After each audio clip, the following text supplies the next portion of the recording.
mbër gàlle yaay mbër gàlle yaay mbër gàlle yaay su guddee fooy fanaan mbër gàlle yaay mbër gàlle yaay mbër gàlle yaay su guddee fooy fanaan. te moom mooy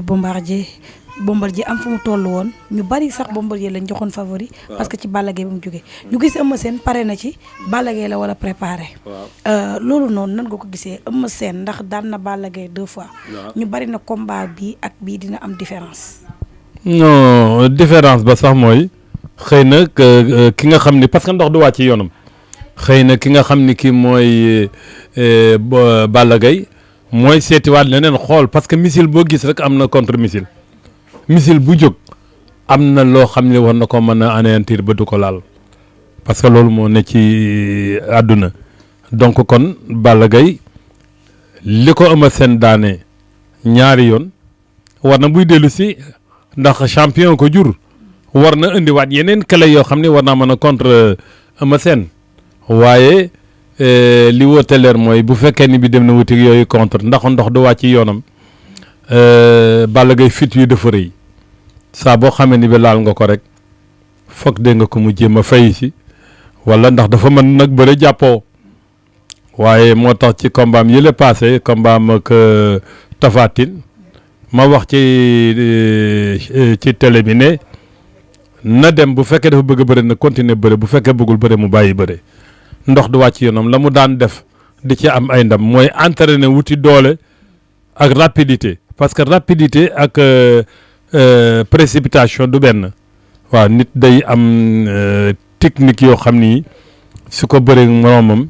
bu làmbee fii loolu xam nga ma seen li koy ba jaawaleeg mbër yi mooy bu làmbee fii loola baaxul day daal di seet leneen parce que daf ko jàng ma seen à l'âge de presque 13 ans 14 ans mi ngi ci salle bi parce que papaam ci salle bi la nekkoon donc kon Eumeu Sène bu deetee bëreeg Balla Gaye itam bul xalaat dégg nga ko ni mënu ko daan ñetti yoon loolu bu ko kenn xalaat ni mu ko daanee ñaaroon mën na ko daanee ñetti yoon comme Balla Gaye itam mën na ko daan pour jël revanche kon ci sama yaakaar dama yaakaar ni combat lay doon boo xam ne bii tey buñ ko doon préparer itam danañ ko préparer d'une façon parce que il faut li tubaab bi naan il faut bloquer la balle avant qu'il ne rebondisse am naa yaakaar ci ne bés bu ñu doon bëree itam ñun danañu liggéey beneen liggéey bu bokkal ak yemu ko daan daane parce que adversaire boo ko xësee ba daan benn yoon la nga ko daane woon bul itti mu ñëwaat daane loolu laa koy daane non boo lëggee na nga xool leneen loo ko daane lu bokkal ak loolu ndax li nga xam ne li mooy prise yi dafa bari parce que rek boo dee seet lutte olympique on était à 2000 et quelques prises te boo ko lambee mi ngi ci presque ay 5000 7000 8000 prises te defe naa ni benn prise rek mën nga cee doon champion du monde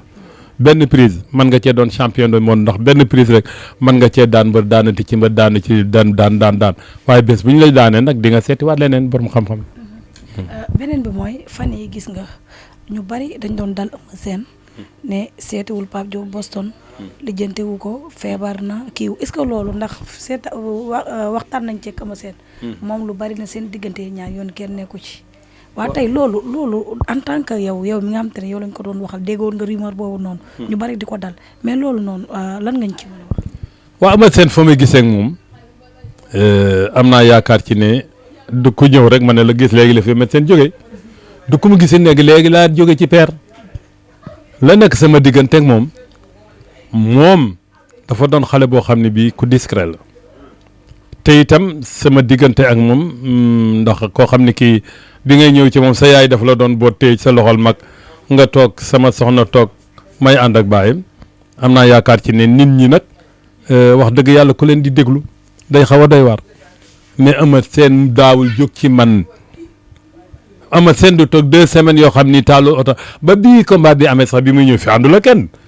dafa taal oto ñëw gaari fii sans buntu ko ñëw fekk ma fi ma toog ñu bokk toog waxtaan dama koy téléphoné saaga ko wax ko lu nekk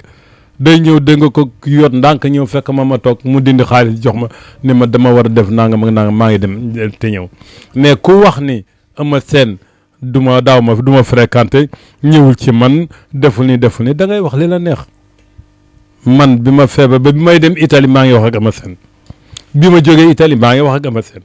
du ma toog 2-3 semaines te itam wax dëgg yàlla nag nit ki dafay soxla boppam maa ko jur waaye nag du tee nag mu dem dox ay soxlaam Eumeu Sène xale la mais kilifa la donc kon su ma toogee ñaari semaine ñetti semaine sax gisuma ko daf may woo ne ma père bu ma mere de maa ngi nangam ak nangam doxe nangam ak nangam mais Eumeu Sène sama doon diggante ak moom yoonu kenn nekku ca amu ci ñu ci luñ cay lëmbat amu ci luñ cay seet man champion la di bàyyam jàngal ko ci li ma xam muy nekk ci biir salle bi ba ni mu doone mag ba commencé am teraanga ci làmb yàlla na ko yàlla yokk kon dama koy ñaanal wér ak mu bëre ba jeex ba bàyyi te benn teq-teq mu am waaye bu ma di la wax ni amuñu ndëbbonte maa yow mais Eumeu Sène amul benn problème bu nekk sama diggante moom Eumeu Sène xale bu baax la xale bu am njëriñ la xale bu laa biir la ay xale yu tuuti mën nañu ko fee fanaanal tey lu mu am ci poosam moo nit ñee ko bokk kon kooku nit la koo xam ni kii képp koo xam ne ki yaa ngi seet looy wax ci moom na nga xam la ngay wax ci moom ca digganteem ak keneen waaye sama diggante ak moom may ma ci kenn dugg ci. gis nga fan yi nan nga gisee Pikine ndax gis nañu Pikine yu bari neñ àndatuñu. combat ak Eumeu Sène bi ñi ngi gis gars yi def ay sorties ne dafa am ñu bari ñoo xam te ne léegi dañoo nekk seen côté àndatuñu gis nañu Ama Baldé mi ngi fi Eumeu Sène mi ngi fi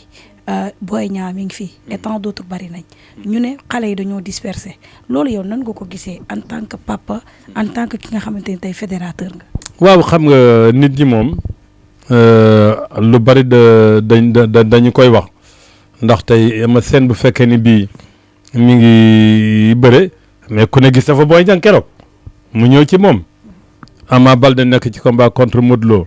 ñu ne Modou Lo dafa am lu ko jotoon ma nga dem di defaru ji mais Ama yi du tëdd ni la day defaru ji te am na ñoo xam ne ñii ci ñëw ci làmb ji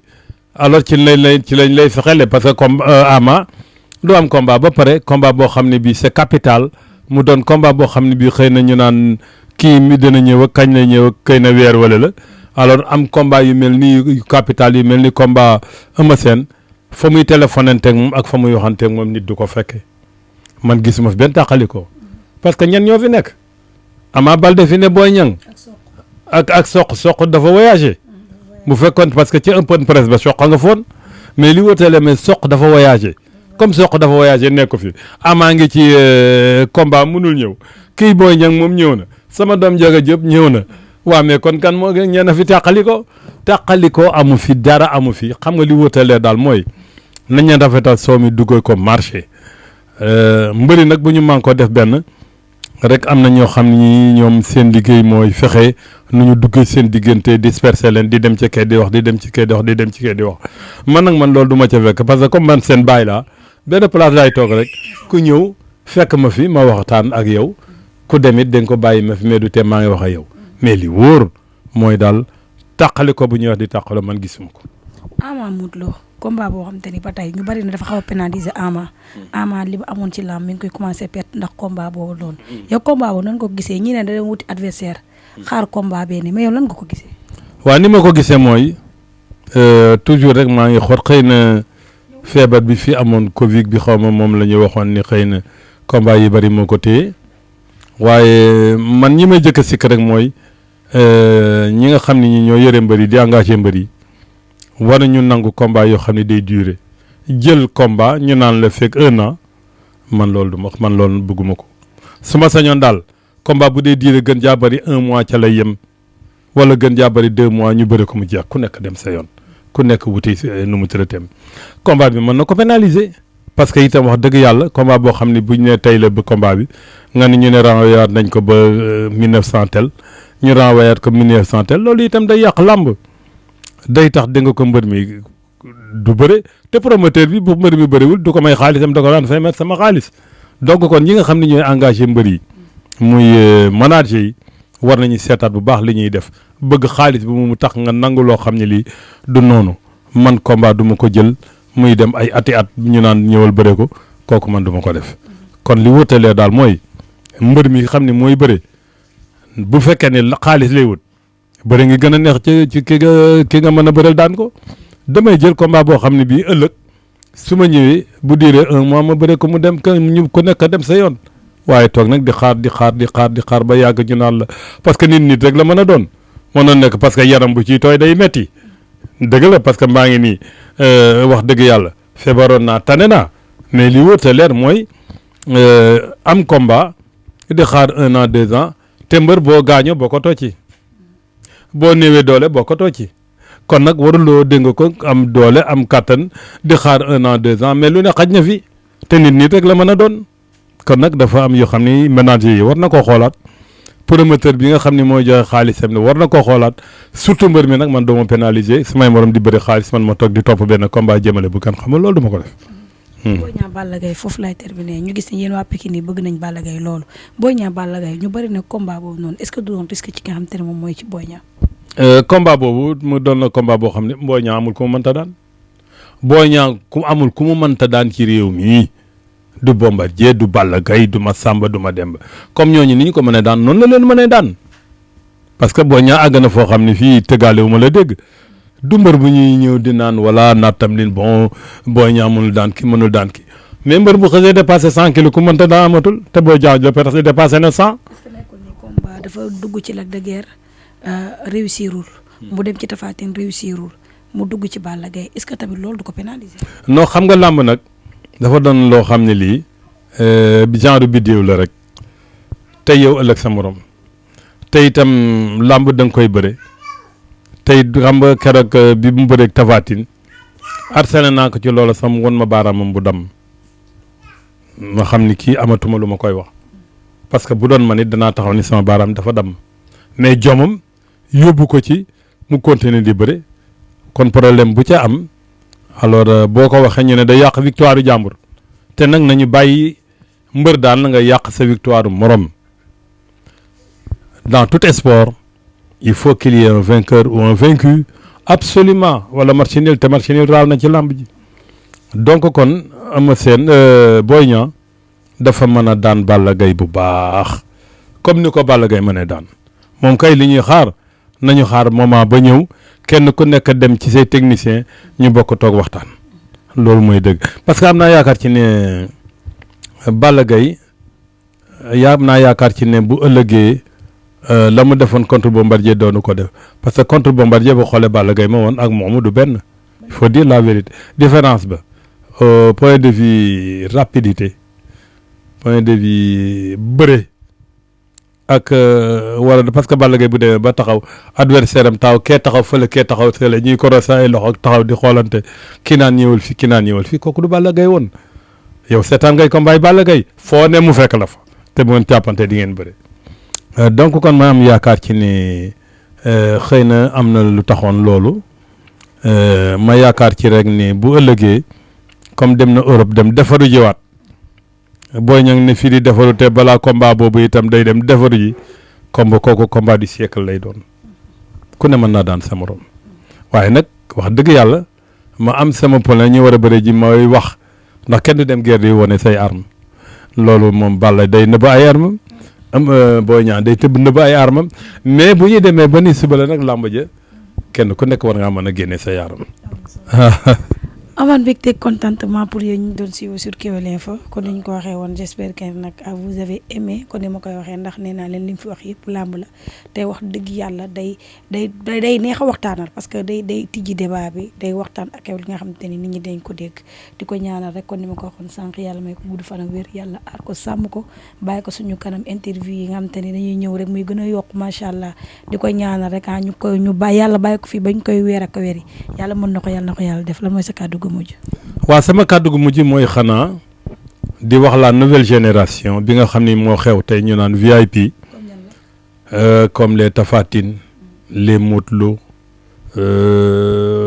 les Boy Niang les Balla Gaye way Reug Reug dugg na Reug Reug ngi ci biir ci VIP yi la bu ko ci kenn génne comme ni mu daane guy gi Reug Reug bu ko kenn génne ci loolu bu Reug Reug mbër na moo xam ne mi wax dëgg yàlla war naa mën a doon mbërëm ndax papa kan ma li ma bëreel fële am naa yaakaar ci way juróom la waaw te itam papam tëgg naa fi ay papam bëri na ci mbappat yooyu ama muy gaañu may wax rek ni la nouvelle génération boo limee da ngay juum war nañu toppatoo mbër yu mag yi ñi nga xam ni sont les anciens gloires ndax ñoo leen téyel flambeau bi ba ñu agsi ndax tey su ma génne woon samay médaille d'or léegi takk leen mën naa leen génne léegi takk leen sax nga jël mais li wóote leer Fatou kaay pour confirmer la rek ni la war nañuy toppatoo les anciens gloires di dem di leen seeti di waxtaan ak ñoom du ko dem rek da nga ko nii da nga alal moo la fa yóbbu parce que ñun tam yàlla ba wàccunu ndax kenn ku nekk fa mbéy daan dundee ba sax si ki mën na fa nekk ba xëy dee kaay jox ma génneel ma fi kii bi li wóor te leer mooy di wax li ko dooree ci le ministre Matar Ba ba àgg ci président de la république ñi ngi def li ñu mën ñi ngi wax li ñu mën waaye nit ki da nga koy dimbali ci ba muy dund ndax wax dëgg yàlla ku war a dund 100 ans boo dundee 50 ans xaajal nga donc kon ci wet ga ne le donc kon ci wet ga ne le fële fermeture gi ne ci ginnaaw saak bi ba tax na alors may wax rek le président de la république tey xam nga lii yëpp ay médaille la xam nga kooku médaille d'or de bronze la médaille d'argent la kii waaw médaille kooku médaille d'or la kii médaille d'honneur la boo xam ne bi ñu ngi ko décoré entre la Valette et la Garde ca Toulon en France bii ñu ngi ma ko décoré Italie comme directeur technique am na yeneen encore benn bi ci des maa ngi ko jëlee Algérie comme médaille d'or doon champion d'Afrique kon defe naa ni lii nga taxaw réew mi fu ne président de la République yëf yi continuité la Senghor décoré na ma Abdou Diouf décoré na ma Abdoulaye Wade décoré na ma photo baa nga nële mën naa la génneel ñu nga wan na fi ma président de la République taxaw moom mu di ma jox Lion d'or président Macky Sall li mu mën mi ngi koy def parce que bi ma feebaree dem ci clinique wax dëgg yàlla yebal na ndaw ni dem leen lépp lu clinique biy wax ci ñu fay ko naa ko fay kon loolu am na solo waaye te am na ndimbal yoo xam ni tey am na sama borom mbir yoo xam ni c'est des anciens gloires seen loxo jotiwul ci ministre ba seen loxo jotiwul ci président dañuy jaar voilà am na ci ñoo xam dañuy ñëw ci man waaw ku mel ni ku Père Ali waaw nga xam ni gis nga Ali ndeysaan moom itam mënatul dem fenn dégg na alors ak ñeneen ay fagade ak ñeneen am na ñoo xam ne seen loxo jotiwul ci ñooñu am na ci sax ñoo xam ne ñii sax feebaruñu waaye am nañu âge goo xam ni dañuy ñëw fii ci man li ma di ko bokk ak ñoom te mënuñu dem ci ministre bi mënuñu dem ci président parce que xamuñu fu ñuy jaar pour dem ci ñooñu kon dégg ko may wax rek le ministre Matar Ba di ko féliciter ci sunu Lions yi di ko féliciter ak moom président de la république ak nation bi yëpp ci coupe d'Afrique bi ñu jël ba ñëw dem qualifier coupe du monde moo tax keroog ba ñuy football médaille yi ma la woon laa génnee yi ma jële Égypte or argent ne yow yàlla maa ngi lay ñaan ci barke sëñ Babacar Sy médaille yi ma jële Égypte doon champion d'Afrique yàlla na ko footballeurs yi doon champion d'Afrique jël coupe d'Europe bi indi fi la ma ñaanit moom laa doon ñaanit ba tey ci qualification bi ndax dañuy ñaan tey may ni suñu bokk chrétiens yi ndax ni nga ñaane doon musulman sénégalais nga ni chrétiens yi ñaane it doon ay chrétiens ay sénégalais lañu kon ñun ñëpp ay ñaan ci yàlla ay yenent bi donc kon maa ngi wax une fois encore le ministre Matar Ba war a ñuy gëj a gisee war na ñuy recevoir le président de la république war a ñuy gëj a gisee war na ñuy recevoir parce que ba ñu ne arène nationale dafa jóg rek ànd ak ñun teg première pierre génnee 37 milliards teg ci taabal ji ñu daal di jël dañ ko defal arène nationale ci lu gën a gaaw mu ànd ko inauguré ko kon ñun loolu it ñun duñu ko fàtte parce que bu ñay dee xàll mbabal doom ja moo tax ndax tey xam nañ ni arène bi du ñun ñoo ciy bëre suñuy doom ak suñuy sëti ciy bëre kon monsieur le président de la république maa ngi lay sargal yooyu itam yaag sa soxna ak nation bi yëpp di la wax toujours rek ni de nu gën a gestu ci recevoir ñi di xam suñuy métit ak fi ñuy toll xam nañu ne calendrier yi chargé na waaye bëgg du waroon di gisee it ak yow baax na. message bi am na solo de. di ñaan ci kàttanu yàlla ak yeneen bi yàlla na yàlla yeneen bi ak sëñ Babacar jàppale ndax ñun amuñu xeej ak seet xëy nga bu ma daan bàkko dama daan wax naan yàlla ak yeneen ti beeg Cheikh Tidiane Serif ma ca Faas jiili ca Baxdaad Saadi bu Nimzaat Bamba sa Touba Limaamu Laay Yoff bu Kunta Njaasaan Cheikh al Umar Fuuti Taal Cheikh al Islam ca Kaolack xam nga ñoo ñëw vérifier réew mi ñooñu nag bu ñu nee ba vérifier réew mi war ngaa mën a taxaw dëgg kenn ku nekk nga jaar muy sa wasila moo tax bu kenn xeeb sëriñu kenn koo xeeb sëriñam mu xeeb la koo xeeb bésam mu xeeb la koo xeeb mala dem mu xeeb la donc kon yéen ñi nga xam ne yéen a ñëw di ma jël si yal na yàlla guddal seen fan te nag yàlla jàppale la sama série xam naa ni non balaa ngay sëy bàyyil ma am benn milliard denc ko parce que xam naa ni yow moom ku amul milliard man laa garde. man garaaw yow garaaw mën naa ñëw nii.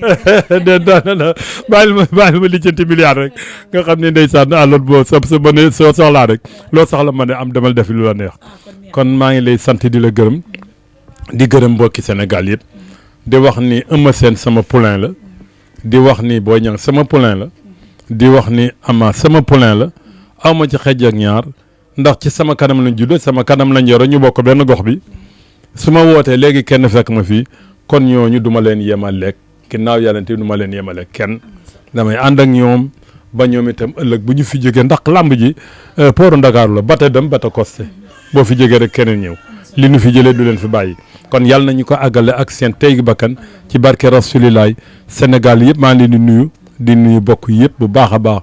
ndax bu ma limee damay juum waaye ñi ma waroon a lim xam naa damay bàyyi beneen yoon boo ñëwee yaag staff bi dégg nga ko ñu waxtaan nag ci ñi ma daan jàppale ci làmb ak niñ ma daan jàppale ak fi ma jaar ak ñoom borom capital yi ak ñi nga xam ne ñi dégg nga ko da ngay ànd ak ñoom. waxtaan ak yow si carrière bi waxtaan ak man si carrière bi. loolu daal bëggoon naa ko. dañuy bàyyi ba semaine bii di ñëw. waaw xam nga dañoo am benn face à face bu ñuy dem. mais ci kàttanu yàlla semaine bii. waaw bu jàllee nii. léegi incha allah damay jàpp ci semaine bi ma woo la téléphone. ñu waxtaan sa carrière. jërëjëf kontaan naa kon à maa suivre ngi lay ñaanal daal à suivre lay doon merci. dañuy bàyyi ba semaine bee. waaw mu ñëw ñu waxtaan sa carrière. d'accord d'accord. sa ak ñaata combat nga def. Gale yaay mbër gale yaay mbër gale yaay mbër gale yaay su guddee fooy fanaan mbër gale yaay mbër gale yaay mbër gale yaay su guddee fooy fanaan